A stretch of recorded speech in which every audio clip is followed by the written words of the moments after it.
कमी पाणी पिल्याने होणारे दुष्परिणाम. अगोदर चॅनलला सबस्क्राईब करा, नवीन व्हिडिओ बघण्यासाठी लाईक पण करा. थकवा आणि कमजोरी.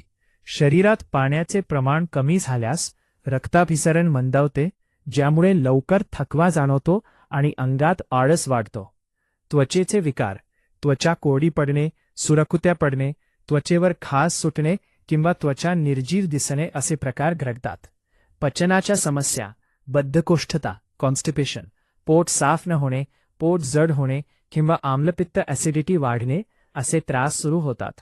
डोकेदुखी आणि चक्कर. मेंदूला योग्य ओलावा न मिळाल्यास सौम्य डोकेदुखी, चक्कर येणे किंवा एकाग्रता कमी होणे असे संकेत मिळतात. मूत्रसंस्थेचे आजार. लघवीचा रंग गडद पिवळा होणे, लघवीचे प्रमाण कमी होणे आणि लघवी करताना जळजळ होणे UTI ही लक्षणे दिसतात. हृदयाच्या आरोग्यावर परिणाम. शरीर डिहायड्रेट झाल्यास हृदयाच्या कार्यावर नकारात्मक परिणाम होतो. तोंड सुकणे, ओठ कोरडे पडणे किंवा फाटणे. थोडक्यात सांगायचे तर पाणी कमी पिल्याने शरीरातील विषारी पदार्थ, टॉक्सिन्स बाहेर पडत नाहीत. चयापचय मेटाबॉलिझम क्रिया मंदावते आणि शरीराची प्रतिकारशक्ती कमी होते.